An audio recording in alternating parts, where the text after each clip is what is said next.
9 de noviembre de 1989, el muro de Berlín cayó ante las cámaras de todo el mundo. 2 años después, la Unión Soviética desapareció del mapa, y un joven académico estadounidense llamado Francis Fukuyama publicó un ensayo cuya tesis era tan provocadora como sencilla. La historia había terminado. La democracia liberal combinada con la economía de mercado representaba el destino inevitable de todas las sociedades. Las guerras ideológicas del siglo XX habían concluido con un vencedor tan claro que el debate sobre cómo organizar la sociedad quedaba clausurado para siempre. Durante 30 años, los datos parecían darle la razón. El comercio mundial creció más rápido que la economía global de forma ininterrumpida. Cientos de millones de personas salieron de la pobreza extrema en Asia. Los consumidores occidentales disfrutaban de bienes baratos que antes eran lujos. La inflación cayó, los mercados financieros batieron récord año tras año. Ahora bien, en 2026 China y Estados Unidos están en guerra económica abierta. Europa se rearma a marchas forzadas, el comercio mundial se fragmenta en bloques y los aranceles, la política industrial activa y la seguridad nacional han vuelto al centro del debate económico global, como si los años 90 nunca hubieran existido. Podemos afirmar sin temor a equivocarnos que la globalización tal como la conocíamos ha muerto, y la pregunta es evidente: ¿qué demonios ha pasado? ¿Cómo hemos pasado de un mundo completamente globalizado a esta situación? Pues esto es lo que vamos a ver en el vídeo de hoy. Así que, no me enrollo más, poneos cómodos, que empezamos. Pero antes os recuerdo que solo falta un día para que os podáis matricular en el máster de inteligencia artificial de Visual Business School. Tenéis el link en la descripción, el comentario fijado y el QR que estáis viendo en pantalla. Y ahora sí, empezamos.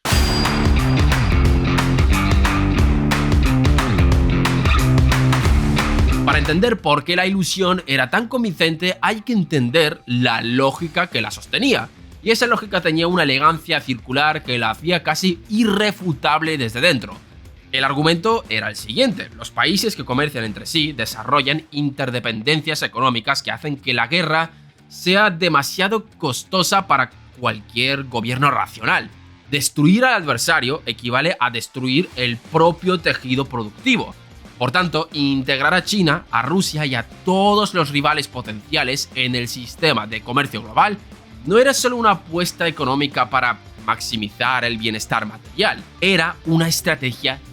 El dinero transforma las instituciones políticas de las sociedades con más eficacia que los ejércitos.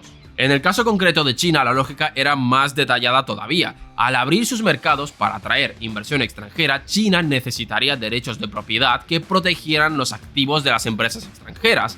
Esos derechos generarían una clase media con ingresos patrimoniales, esa clase media exigiría libertades políticas para defenderlos y esas libertades producirían una democracia. Una China democrática sería por definición un socio predecible. Creo que ya en 2026 podemos decir que no. Thomas Friedman, el columnista más leído del mundo en esa época, lo resumió con una metáfora deliberadamente ridícula para que fuera memorable: la teoría de los arcos dorados. ¿Y en qué consistía?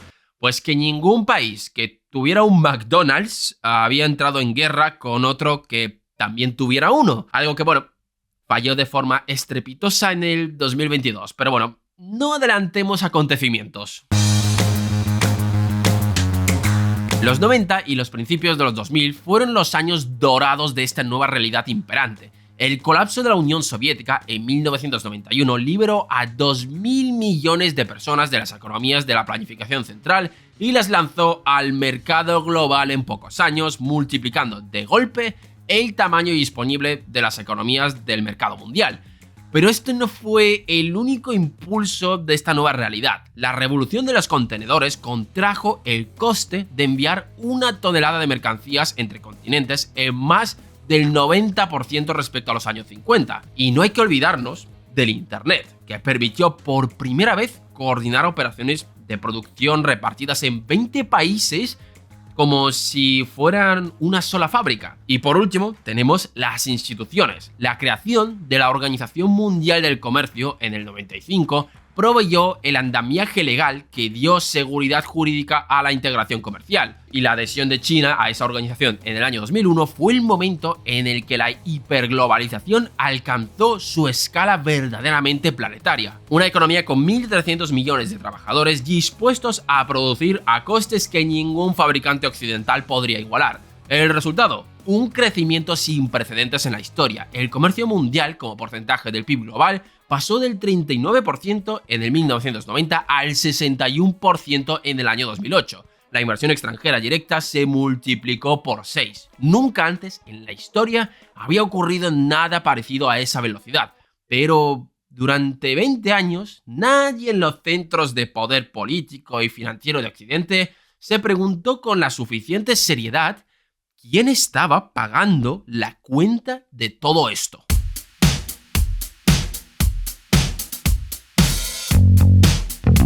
El economista Branko Milanovic construyó el gráfico más citado de la economía del desarrollo en las últimas 2 décadas. Lo llamó la curva del elefante, y la forma de esa curva explica mejor que cualquier argumento político por qué el mundo de hoy es tan radicalmente distinto al de los años 90. El gráfico mide el crecimiento del ingreso real entre 1988 y el año 2008 para cada nivel de la renta de la población mundial, desde los más pobres hasta los más ricos. La joroba alta del centro de la curva, la parte que da forma al lomo del elefante, corresponde a las clases medias de los países en desarrollo, con China e India como protagonistas. Sus ingresos crecieron entre el 60 y el 80% en esos 20 años. Cientos de millones de personas que salieron de la pobreza extrema para entrar en una clase media consumidora, la mayor reducción de pobreza de la historia en muy poco tiempo. Pero hay una parte de la curva que el entusiasmo de los años 90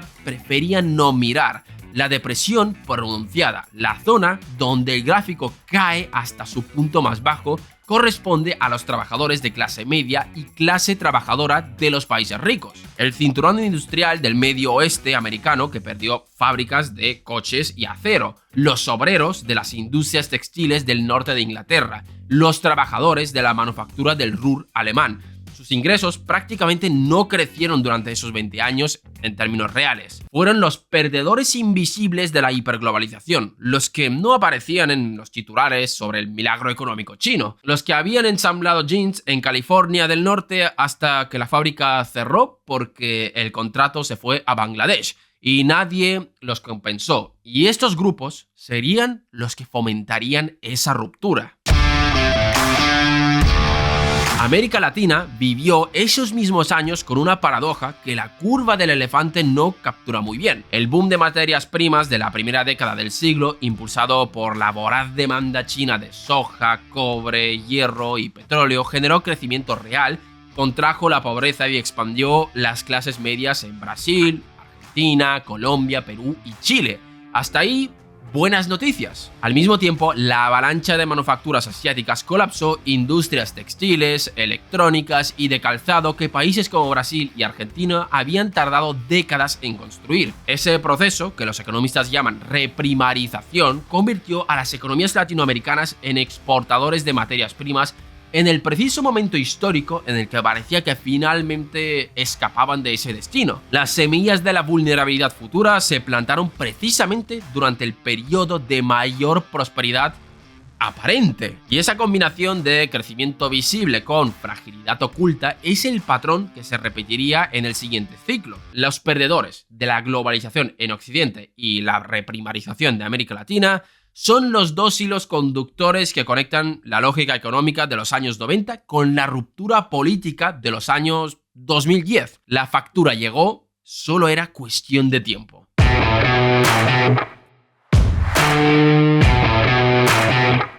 La primera grieta llegó en septiembre de 2008. La quiebra de Lehman Brothers desencadenó la peor crisis financiera desde la Gran Depresión. El sistema financiero global estuvo a pocas horas de un colapso en cadena.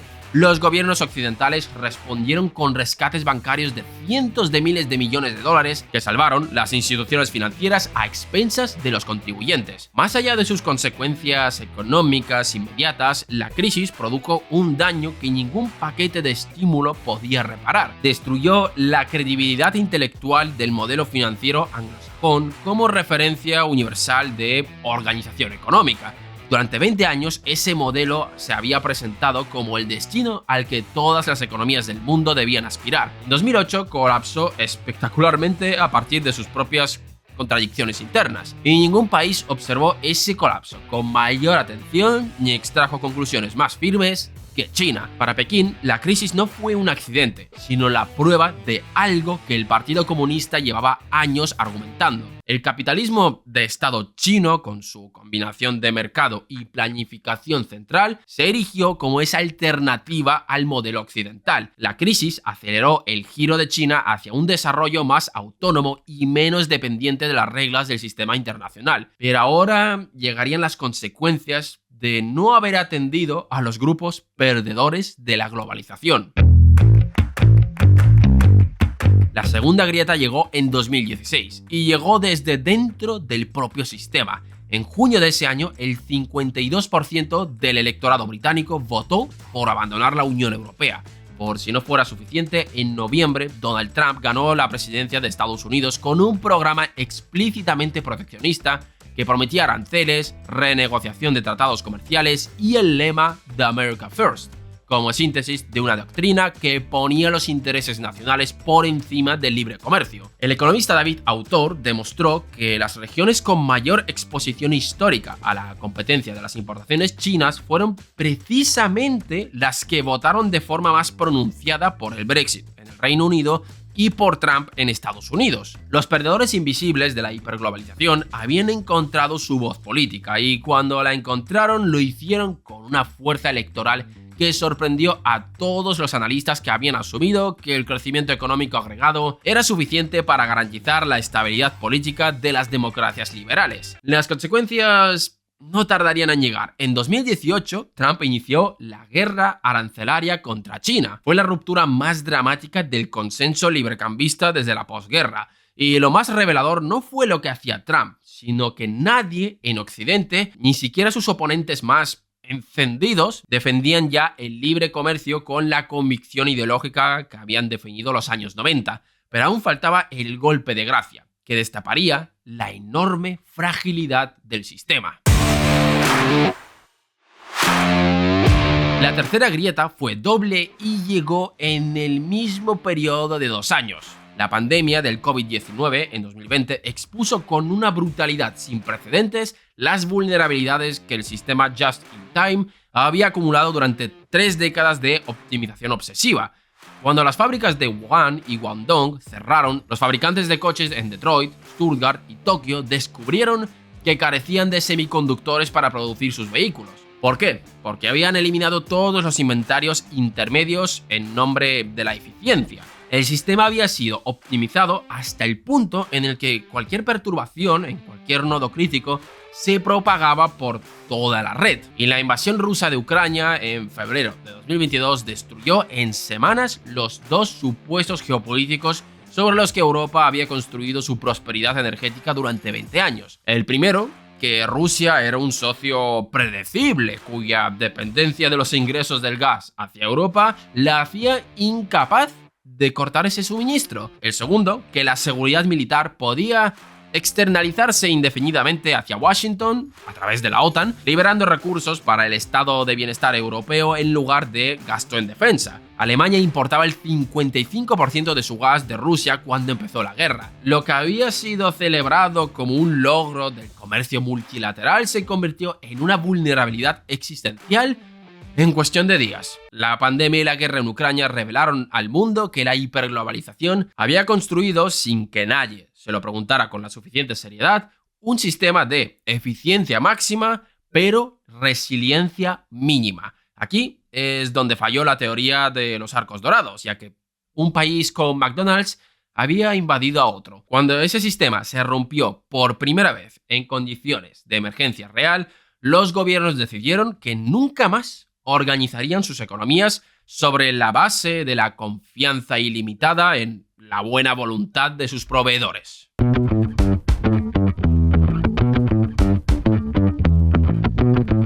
El sistema que operó entre el 90 y 2008 funcionaba bajo la lógica de just in time, producir exactamente lo necesario en el lugar más eficiente del planeta, sin inventarios superfluos y sin redundancia costosa. El sistema actual opera bajo la lógica de just in case, mantener reservas estratégicas, diversificar proveedores, aunque sean más caros, y aceptar costes más altos a cambio de resiliencia. La seguridad nacional desplaza a la eficiencia como criterio supremo de organización económica. Los economistas del FMI calcularon que una fragmentación geoeconómica severa produciría pérdidas permanentes de entre un 2 y un 7% del PIB mundial. Para que os hagáis una idea, un 7% equivale aproximadamente a las economías de Francia y Alemania juntas. No es una pérdida transitoria, es bienestar que desaparece del mapa global de forma permanente. Y el just in case tiene un precio que el just in time nunca tuvo. Un mundo que se desglobaliza necesita múltiples fábricas de chips en múltiples países aliados, múltiples refinerías de litio en múltiples jurisdicciones, múltiples redes de fibra óptica que no pasen por nodos controlados por adversarios. Toda esa diversificación tiene un coste de capital enorme. Los consumidores lo pagan en forma de precios más altos y los contribuyentes en forma de subsidios industriales, y esa inflación estructural no desaparece en un ciclo económico ni con una sola decisión de política monetaria. La historia no terminó en 1989. Fukuyama se equivocó, tardó 30 años en revelarlo, pero se equivocó. El mercado libre global fue, durante esas 3 décadas, el agua en la que nadaban todas las economías del mundo sin que nadie se preguntara con suficiente seriedad qué ocurriría cuando las compuertas se abrieran. Ahora que el nivel baja, cada economía descubre en qué parte de la piscina estaba parada. Algunos llevan décadas con aretas, otros descubrieron con sorpresa genuina que nunca aprendieron a nadar. Y todos los acontecimientos recientes no hacen más que reforzar esta idea. Ya no es solo la guerra entre Rusia y Ucrania la que ha incentivado que todos busquen la autosuficiencia. La invasión de Estados Unidos a Irán y todas las repercusiones que ha tenido esto ha acelerado esta idea de independencia. El caos desatado por el cierre del estrecho de Hormuz ha vuelto a demostrar que solo un punto puede romper toda la cadena global, y aún queda el melón de Taiwán. Tuvimos ya un pequeño tráiler de lo que podría pasar si se paraliza la producción en esa isla durante la pandemia. Sin esa isla, el mundo tal como lo conocemos no podría existir. Ahora imaginaros lo que pasaría si hay una escalada militar en la región. Eso explica por qué las potencias están cada vez más obsesionadas con asegurarse las cadenas de suministro e impedir que el otro se haga con su tecnología. Y esto tiene una repercusión directa sobre la tecnología que va a definir el futuro. Y sí, estoy hablando de la IA. Y este deseo de seguridad lo volveremos a pagar nosotros, ya que en el mundo que vivimos ahora, la seguridad está por encima de la eficiencia. El mundo que vivimos entre 2000 y 2010 no va a volver. Esa bella época donde el precio de las cosas que antes eran consideradas un lujo estaba por los suelos, ha terminado. Los estados ya no buscan tener lazos comerciales con todo el mundo, sino que todo dependerá de su visión geopolítica. Todo va a depender de si van a querer alinearse con Washington, Pekín o bueno, bailar con los dos tal como lo hacen los árabes y los indios, algo que también tiene su coste. ¿Y vosotros qué pensáis? ¿Volveremos a ver algún día un mundo globalizado? Dejadnos vuestras respuestas en los comentarios. Gracias por vernos un día más y nos vemos en el próximo vídeo.